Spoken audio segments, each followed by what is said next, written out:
Jonas 1, então, retomando. A palavra do Senhor vem a Jonas. Você vai ter que ir lá nos assírios, pregar para eles que em 40 dias está tudo acabado, eles vão morrer. A imagem que Jonas constrói na mente dele é Sodoma e Gomorra, né? Fogo e enxofre caindo do céu, galera morrendo carbonizada, sofrimento. E aí Jonas pensa, sim ou não? Eu gosto de ver isso, eu quero ver isso, mas não sei, vou fugir. Aí Jonas foge, aí Deus manda uma tempestade, né? Jonas quer sair lá dali de Israel, ele quer pegar o caminho sentido para a Espanha, e aí Deus pega ele no meio do caminho, fala assim, não, você não vai para lá não, você vai voltar. Aí manda o peixe, certo? Estão lembrando da história, né? Bem escola bíblica dominical aqui, né? Classe das crianças. Jonas manda o peixe engole Jonas, Jonas todo arrependido, vai, faz uma oração. A oração dele é nada original, ele só sabe orar salmos. Jonas não é, né, nada espontâneo, não tem nada aqui de interessante na oração dele, que não fosse já sabido de Israel. Então Jonas só ora salmos, bem tranquilo, igual a gente está fazendo na escola bíblica, quem está vindo na sala sabe. E aí, Deus tem misericórdia de Jonas, o peixe cospe ele, e aí a palavra vem de novo, Jonas vai lá e prega para Nínive, que em 40 dias vai estar tudo acabado. E aí Jonas vai, Jonas prega, igual João Batista, né? Raça de víboras, em 40 dias vocês vão tudo morrer queimado. Se não for de cima, a terra vai abrir uma boca e engolir vocês estão tudo perdido. É isso.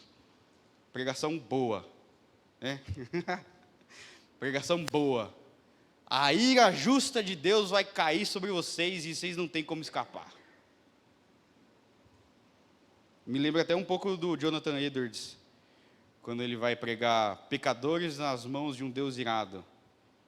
Que ele chega na metade do sermão, o povo da igreja começa a ir correndo da igreja achando que o inferno vai abrir ali, e eles vão ser todos tragados para dentro do inferno, e eles correm de dentro da igreja, e tem gente que tenta subir nas colunas, um caos. Esse é o tipo de pregação de Jonas.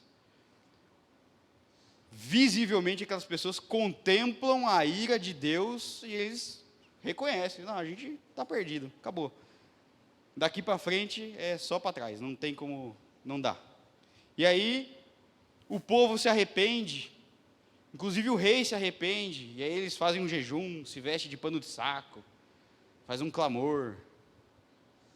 E aí Deus olha para o arrependimento do povo e tem misericórdia. Misericórdia. Certo? Capítulo 3 acabou aqui.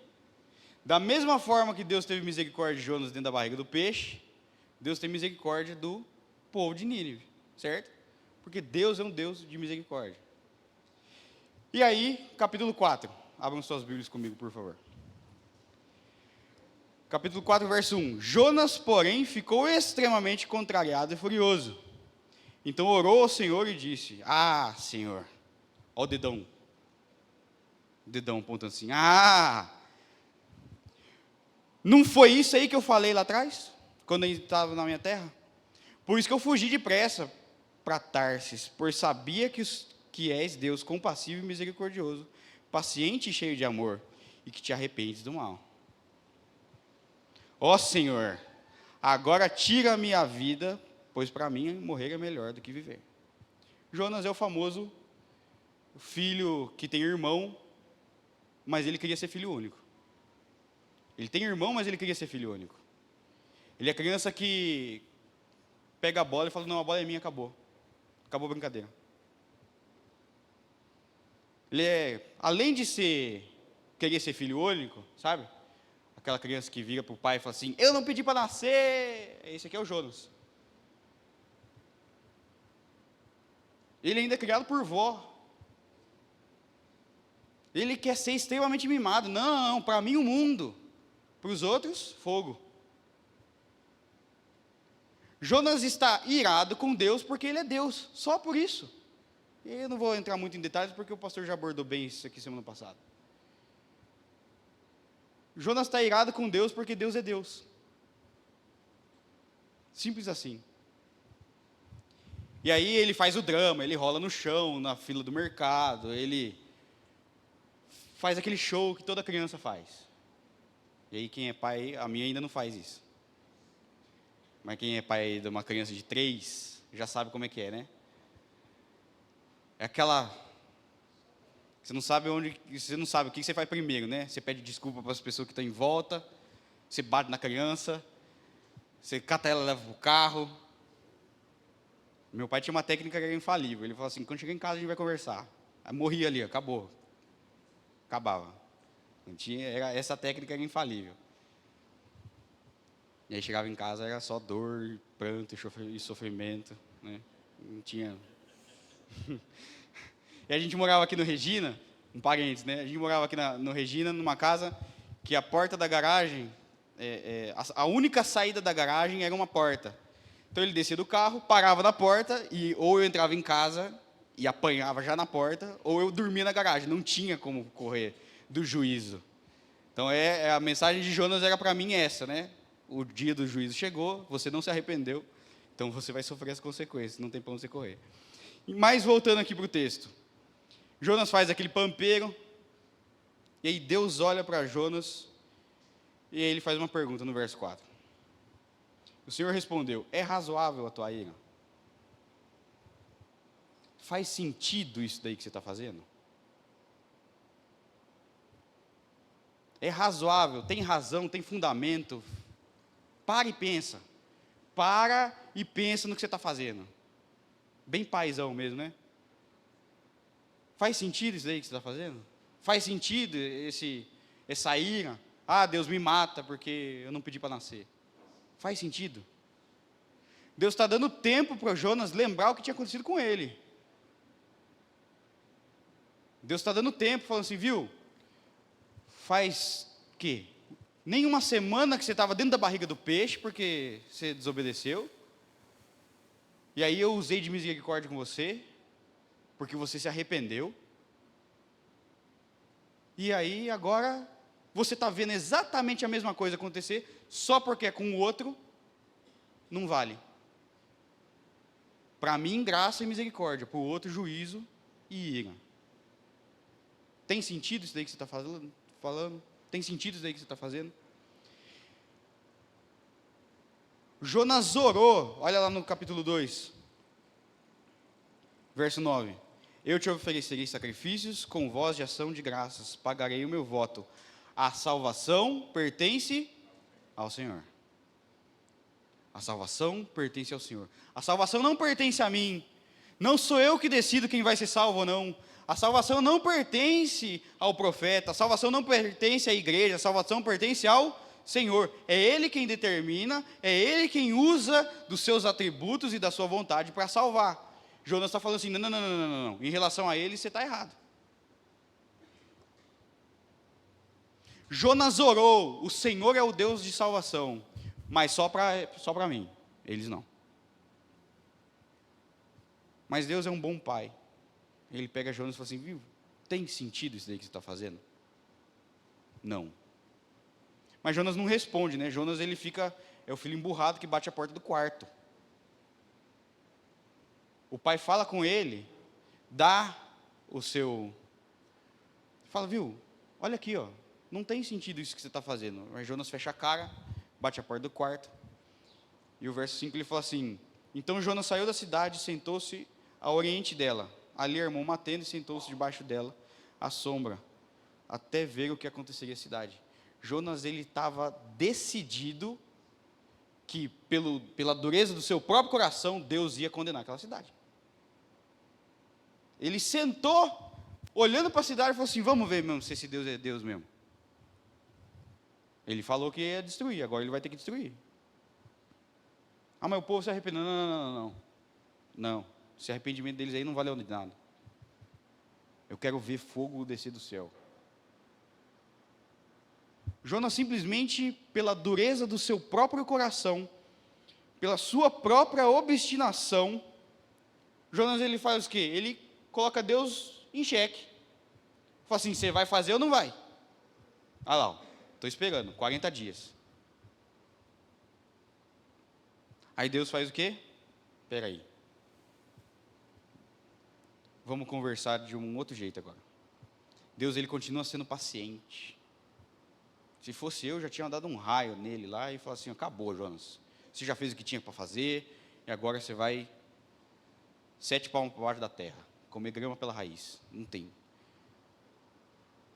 Mas Deus é paciente.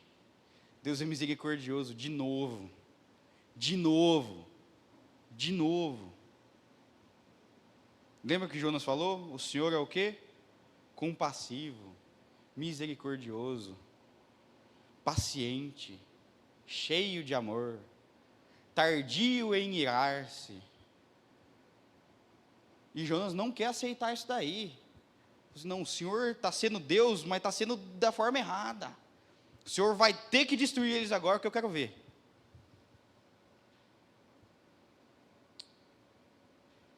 Verso 6. O Senhor Deus fez crescer uma planta acima de Jonas, para que lhe fizesse sombra sobre a cabeça, a fim de livrá-lo do incômodo. Jonas todo birrento, bateu a porta do quarto, na frente da cara do pai, fez mó show. E Deus pega e leva um pote de sorvete para ele, assim, ó. Paizão, levando um pote de sorvete. E o que aconteceu com Jonas? E Jonas ficou muito contente por causa da planta. Muito contente. Muito contente. Extremamente contente. Jonas, ele se sentiu a última bolacha do pacote. Nossa, eu sou o filho amado de Deus, em quem ele tem todo prazer. A felicidade de Jonas não pode ser medida num contentamento comum. Foi exagerada. Muito contente. Verso 7. Mas no dia seguinte, ao nascer do sol, Deus viu uma lagarta que atacou a planta e ela secou. E aconteceu que, aparecendo o sol, Deus mandou um vento oriental quente. O sol bateu na cabeça de Jonas e com toda a sua alma ele desmaiou e desejou morrer, dizendo, para mim morrer é melhor do que viver. Na hora que Jonas deu aquela colherada no sorvete, eu vou falar um que eu não gosto, né? É abacaxi. Sorvete de abacaxi. Sorvete de coco. Tem gente que gosta, né? Não sei. Qual que é o sorvete que você não gosta? Nenhum, é difícil, né? Fica... Giló. Aí... Era feijão no pote, é isso. É isso. Deus levou o pote, na hora que Jonas abriu, era feijão. É isso. Obrigado, irmão, vou usar à noite. Aí Jonas faz o quê? Joga o pote fora. Ah, mas não, para com isso, me mata. Melhor. Me mata. De novo, a mesma choradeira. A mesma choradeira.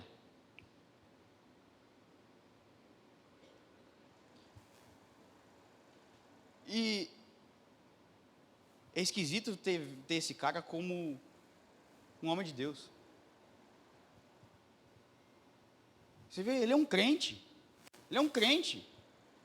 Ele é filho de Deus. Deus está tratando ele como filho, não está tratando ele como um ímpio, como um pagão. Deus não está tratando ele como ele merece. Deus está sendo gracioso com ele.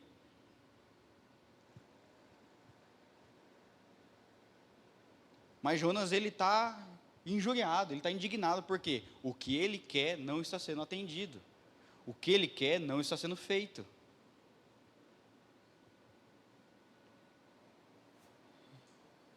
E aí, verso 9. Então Deus perguntou a Jonas, é razoável a tua ira por causa dessa planta? Aí agora Jonas está corajoso. Jonas está corajoso. Ele viu e falou assim, é sim. É sim. é tão razoável a ponto de morrer. É lógico que é razoável a minha ira, porque o Senhor me faz bem e o Senhor, da mesma hora que me faz bem, me faz mal. Então é lógico que é razoável eu estar irado com o Senhor. É lógico que eu tenho que estar irado por causa dessa planta. Porque o Senhor dá e o Senhor tira. Quem que o Senhor acha que você é para tirar esse negócio de mim?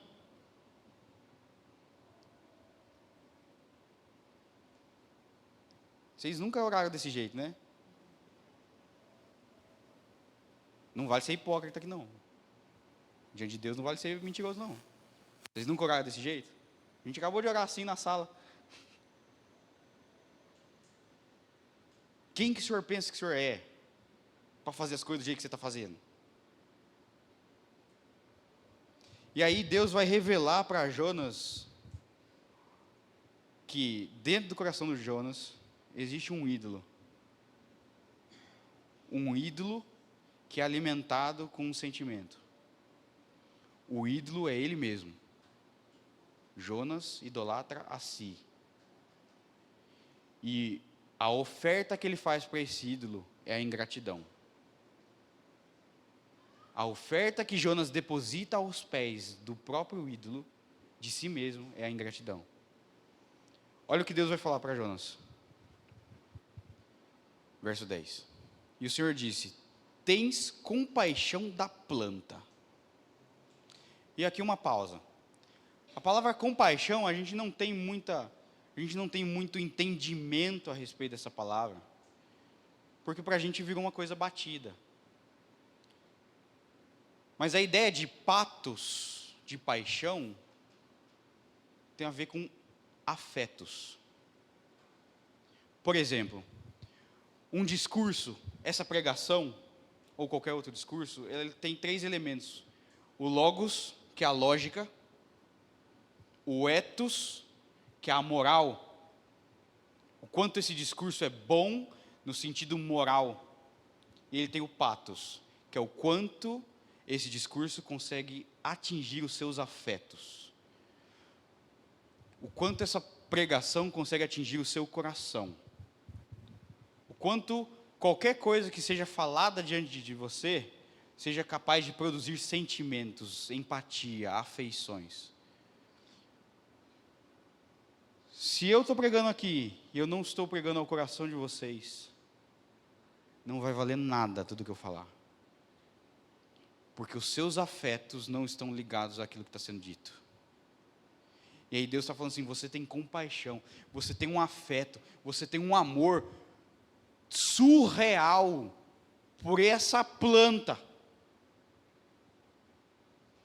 Você tem empatia com uma planta. E aí você vai lembrar de algumas pessoas que vão lá no Instagram e colocam na bio, né? Mãe de planta, é isso. Jardineiro agora virou mãe de planta. Mãe de bicho. Mãe de pet. Você tem afeição com uma coisa que você não fez. Deus está falando aqui para ele. Tens compaixão da planta que não cultivaste. Você não plantou, você não regou, você não ficou esperando nascer, você não esperou brotar. Você não ficou tirando as pragas. Você não fez nada, nada. Você simplesmente sentou e existiu. Enquanto quem fez crescer a planta? Lá no verso 6. Deus fez crescer uma planta. Ponto. Nem fizeste crescer, que numa noite nasceu e na outra noite morreu. O que Deus está falando assim? Você coloca os seus amores, as suas afeições, você tem empatia por coisas que você não faz nada para ter. A única relação que essa planta teve com você foi uma sombra. Então você ama tudo aquilo que te faz bem. Você só ama tudo aquilo que te serve. Você só ama o que você quer. No fundo você está amando a quem? Você mesmo. Você mesmo. Deus está falando, você pegou uma planta, uma samambaia que seja, e você ama mais essa samambaia do que quem? Verso 11. Não teria eu compaixão da grande cidade de Nínive, onde há mais de 120 mil pessoas que não sabem discernir entre a mão direita e a esquerda, e também muito gado? Você prefere amar a si mesmo e todas as coisas que te servem do que amar pessoas. Esse é o seu problema, Jonas. Esse é o seu coração, Jonas. Mas eu, o Criador dos céus e da terra, aquele que deu o sopro de vida aos homens, aquele que sustenta toda a criação pelo poder da sua palavra, aquele que faz nascer, que sustenta e que é o autor da vida e detentor da morte, aquele que nenhum passarinho cai no chão se não tiver a permissão do Senhor, aquele que sabe todos os nossos dias contados, do início ao fim, Ele não teria mais compaixão de nós do que de uma planta? O homem, aquele que, lá no Salmo 8, que é o pó, mas que Deus o colocou como coroa da criação, aquele que Deus fez pouco menor do que os anjos, e deu domínio sobre todas as coisas, Deus não se importaria mais com o homem do que com a planta? E aí Jonas está falando assim, você quer que o meu padrão seja igual ao seu? Deus olha para Jonas e fala assim, não tem como, Jonas. Não tem como eu, o Criador, não me importar com a minha criação. Você se importa com coisas que você não faz nada. Você se importa com coisas que você não criou. Você só se importa com o que te faz bem. Eu não me importo com o que me faz bem. Porque se Deus se importasse só com aquilo que faz bem, você acha que Deus ia salvar o homem? O homem que blasfema? O homem que acusa Deus? O homem que destrói a criação? O homem que vai dizer o salmo, não vou lembrar o nome do salmo, depois eu pego, que no seu coração, ele diz que Deus não existe.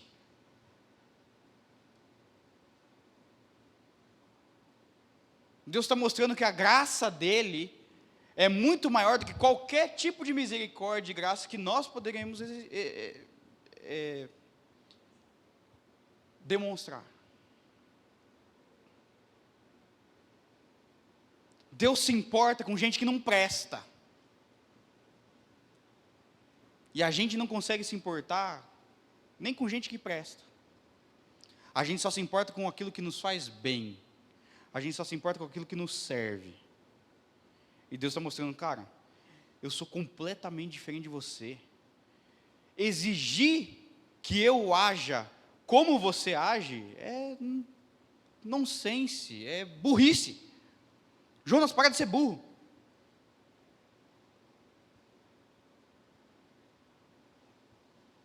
E acaba aqui.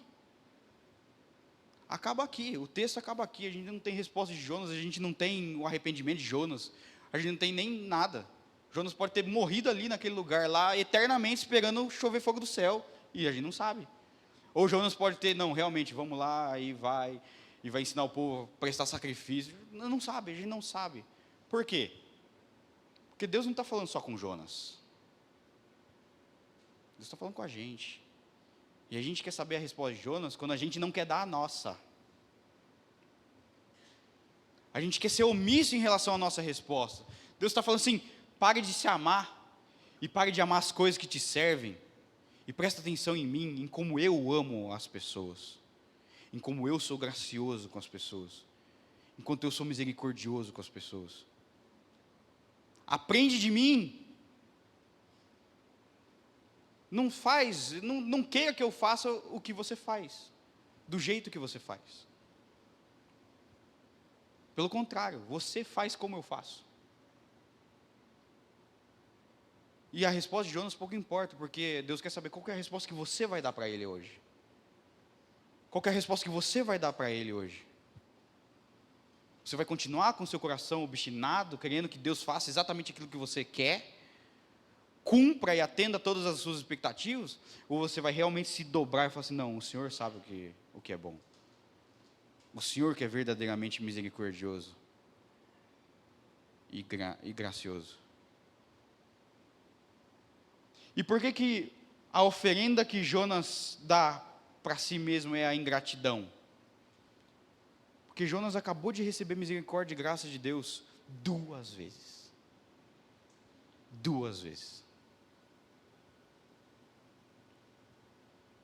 Jonas, pela sua desobediência, merecia toda a ira e justiça de Deus. Jonas merecia ter morrido naquele mar. Mas Deus preparou um peixe para livrá-lo. Graça e misericórdia. Jonas estava lá, no meio do sol, todo irado com Deus. Não merecia nada. Ele merecia justiça e ira. E Deus cria uma cabana para ele se abrigar. Por 2 vezes Jonas experimenta misericórdia e graça de Deus. E o que ele faz com isso? Ele reclama, ele murmura, ele é ingrato. Ingrato. E a ingratidão de Jonas alimenta a sua idolatria por si mesmo. Por que ele é ingrato? Porque ele acha que ele merece. Porque ele acha que ele merece.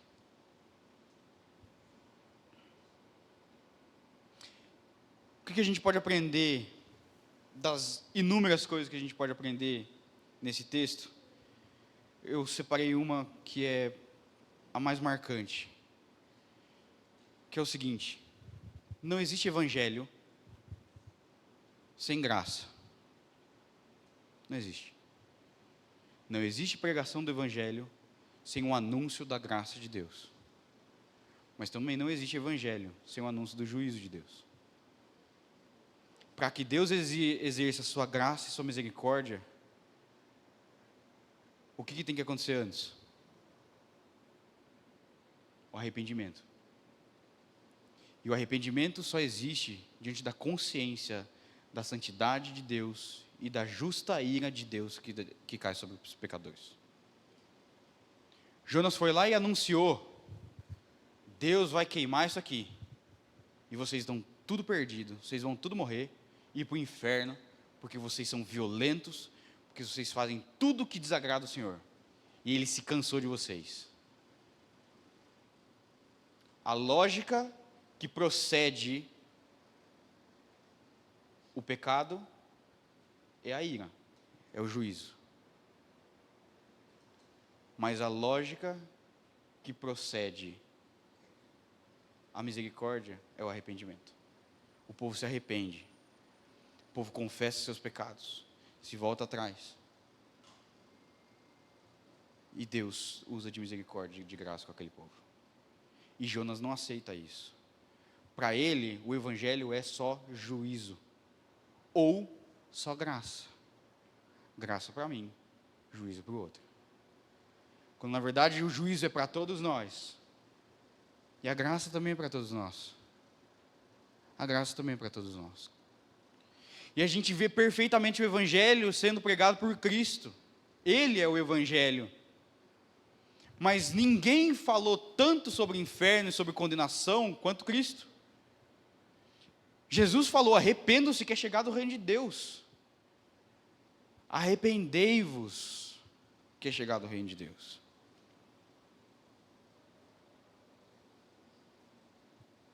Foi Jesus que falou que é melhor você entrar no céu sem um braço do que ir para o inferno pecando. Porque o pecado leva ao inferno. Jesus era radical no seu ensino a respeito do juízo. O dia do Senhor virá. E virá como fogo. Jesus anunciou: ai de vocês que vivem na iniquidade, apartem-se de mim, não vos conheço. Vocês serão lançados no lago de fogo. Jesus foi quem mais falou sobre o juízo de Deus, sobre a ira de Deus. Mas Jesus foi quem olhou para Jerusalém e chorou. Porque ele falou assim: Ah, se vocês soubessem o que vocês estão fazendo.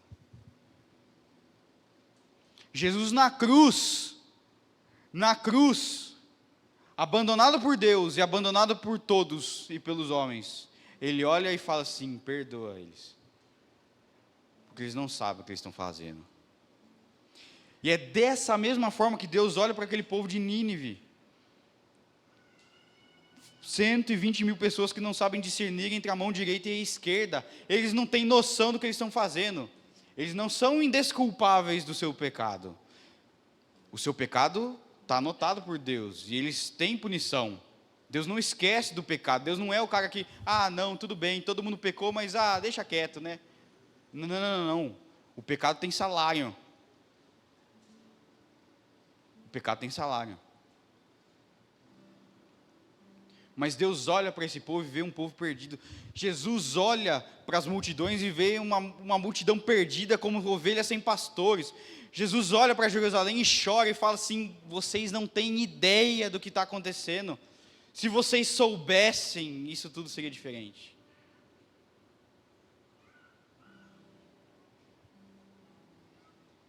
Jesus, ele chora com a dor dos outros. Jesus, ele chora quando Lázaro morre. Jesus é um homem de dores, experimentado na dor e no sofrimento, e mesmo assim, ele tem compaixão. Jesus olha para as multidões e se compadece. A sua empatia, os seus afetos estão nessas multidões, nessas pessoas, e Deus já está mostrando isso desde Jonas, e antes disso. Não existe evangelho sem juízo, mas não existe evangelho sem graça e misericórdia. Não existe. Não existe. Quer ver onde o juízo e a graça de Deus se manifestam juntos? Na cruz. Toda a ira de Deus é derramada na carne do seu próprio Filho, como punição e pagamento pelos nossos pecados. Mas todo o amor de Deus é derramado em Cristo por nós. A graça de Deus que nos livra da condenação eterna é o juízo de Deus que pune na carne do seu próprio Filho os nossos pecados. Não existe possibilidade de evangelho sem juízo e sem graça. 3 aplicações para nós nessa manhã. A primeira coisa é que, assim como Jonas, nós devemos confiar na misericórdia, nós devemos confiar no juízo de Deus. Quando Cristo voltar, e nós formos levados com Ele para a glória, e nosso corpo for transformado à semelhança do corpo de Cristo, e nós estivermos diante de Deus eternamente, não haverá mais sofrimento, não haverá mais dor, não haverá mais pecado. Nós finalmente estaremos completamente livres desse corpo e do nosso pecado. Nós devemos confiar que o juízo de Deus contra toda a maldade vai vir. Apocalipse 19, Deus finalmente venceu a Babilônia. Deus finalmente venceu todo o mal. Todo o mal foi lançado no inferno. Deus é justo. E Ele será justo contra toda a maldade. Mas diferente de Jonas, a gente não pode se alegrar com isso. Porque também Deus é um Deus de misericórdia, e lá em Timóteo Ele vai falar que Ele quer que todos os homens sejam salvos. Deus não se alegra com a condenação de um ímpio, porque é a sua criação. Diferente de Jonas, nós não devemos nos alegrar quando a gente vê pessoas sendo punidas pelo seu pecado, mas nós devemos lamentar, o que Jonas não faz. Jonas não lamenta, Jonas murmura. Jonas aponta o dedo na cara de Deus e murmura. E muitas vezes nós queremos fazer isso também.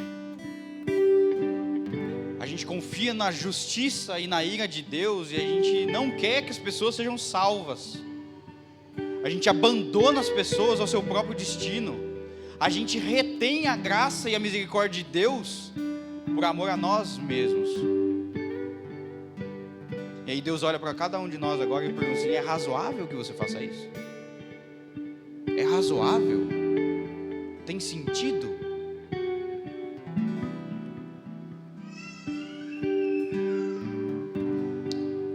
Segunda coisa é que nós não devemos apenas nos alegrar com a misericórdia de Deus e com a graça, mas nós devemos exercer a mesma misericórdia e a mesma graça que Deus. Ou 1 Pedro não ia falar que nós somos dispenseiros da multiforme graça de Deus. Deus nos derramou graça sobre nós para que nós graciosamente alcancemos pessoas. É Jesus que vai falar assim: ah, você tomou um tabefe na cara? Dá o outro lado. É Jesus que vai falar assim: ah, o cara pediu para você acompanhar ele daqui até o Tancredo, vai e volta.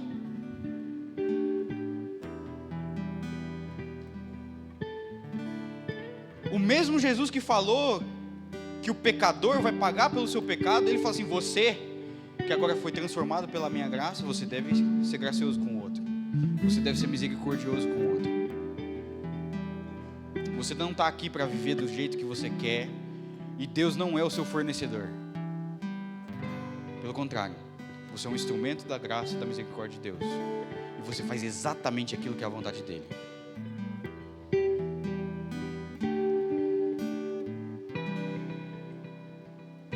Diferente de Jonas, que quer graça só para aqueles que ele acha que merece, e juízo para todo mundo, todo o resto, nós devemos ser como Cristo, derramar graça sobre aqueles que não merecem. Porque Paulo vai falar lá em Romanos que Deus demonstrou o seu amor por nós quando Cristo morreu na cruz, sendo nós ainda pecadores. Não havia nada em nós que prestasse, não havia nada em nós de valor, não havia nada em nós que fizéssemos merecer o olhar de Deus, mas Deus nos amou quando nós ainda éramos pecadores. E esse é o padrão que Deus exige de nós. É difícil, não é nada fácil, nada fácil. Mas olha que coisa, Deus é gracioso e nos deu o seu Espírito para que a gente consiga fazer isso. Então nós não devemos simplesmente nos alegrar com a misericórdia que Deus derrama sobre os outros, mas nós devemos ser ativos em demonstrar e manifestar a misericórdia e a graça de Deus. E por fim, isso só vai ser possível se nós tivermos um coração grato. Aí a gente tem a tendência de ser ingrato. A gente é igual Jonas, a gente esquece daquilo que Deus fez de bom. A gente esquece de onde a gente saiu. A gente esquece de onde Deus nos tirou. E a gente acha que a gente tem direitos diante de Deus. E a gente é ingrato.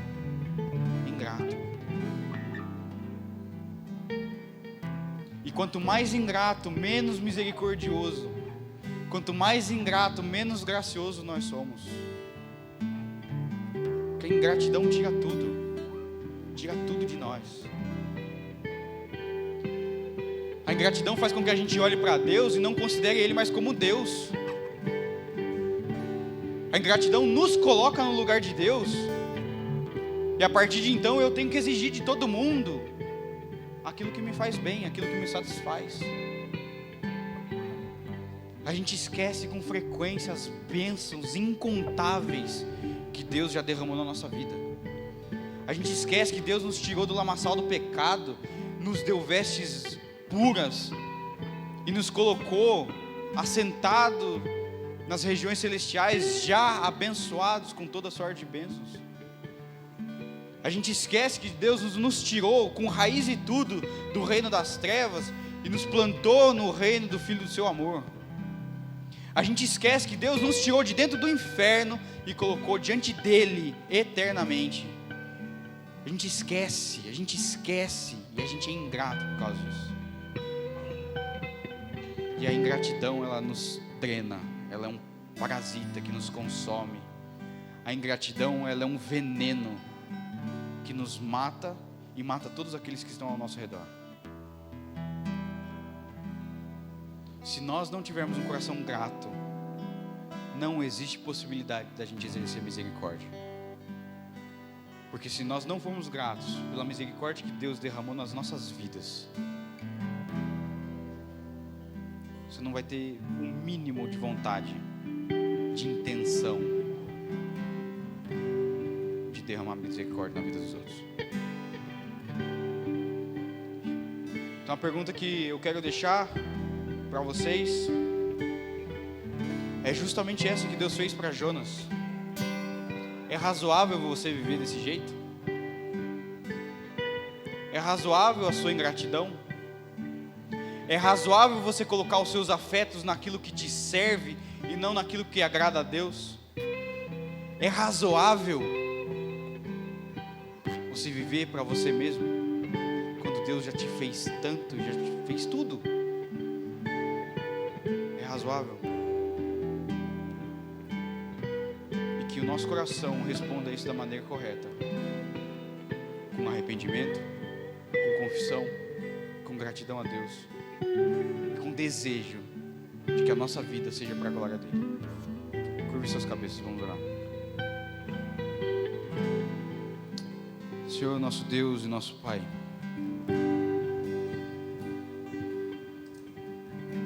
nós não temos o direito de estarmos diante de Ti,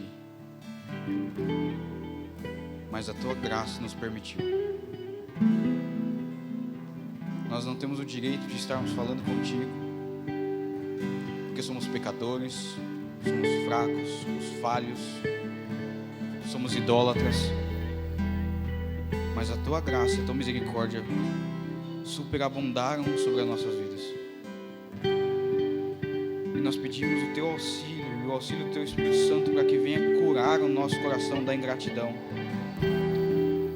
que venha curar o nosso coração dessa idolatria que nós temos de nós mesmos, que a nossa vontade, do momento que nós acordamos até o momento que nós deitamos, seja a glória do Teu nome, seja viver como Cristo viveu, pregando o verdadeiro evangelho do juízo de Deus contra o mal, mas também da graça de Deus que é derramada sobre aquele que se arrepende dos seus pecados.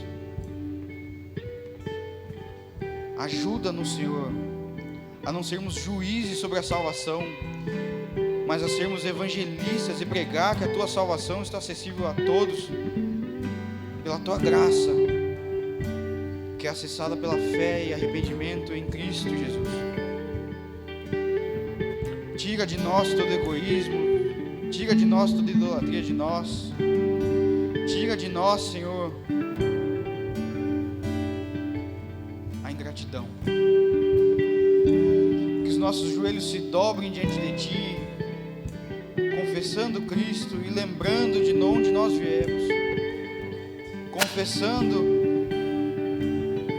que sem Cristo nós continuaríamos escravos do pecado, sob os grilhões do pecado, subjugados à nossa própria vontade má e perversa. Mas por Cristo, nós somos perdoados. Por Cristo e em Cristo nós somos regenerados, nós estamos ligados a Ti novamente. Em Cristo nós podemos acessar o trono da graça com ousadia e clamar: Pai, olha para nós.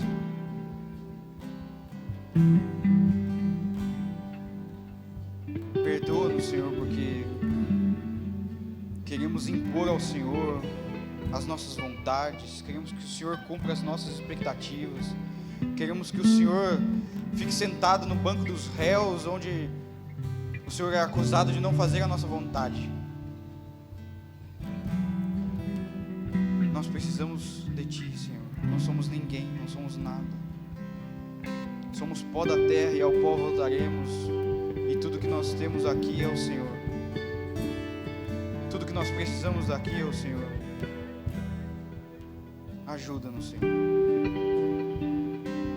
E que a nossa pregação, que a nossa vida não seja simplesmente a nossa vontade, que a nossa pregação não seja simplesmente uma manipulação, um desejo de ódio contra as pessoas, mas também não seja aquilo que o Bonhoeffer falava, uma graça barata, onde não existe arrependimento, onde não existe confissão de pecados, mas que a nossa pregação seja fiel e verdadeira ao Evangelho de Cristo, onde a tua santidade merece ser honrada, e a tua ira será derramada contra todo o mal, e o Senhor será vencedor no final, mas que o Senhor é um Deus compassivo, misericordioso, tardio em irar-se, longânimo,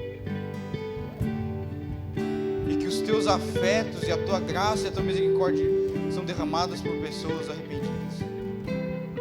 Ajuda-nos, Senhor, a sermos fiéis ao teu Evangelho, não só no nosso discurso, não só na nossa pregação, mas principalmente, Senhor, na forma como vivemos, para a glória do teu nome. É o que nós clamamos como igreja, em nome de Cristo Jesus.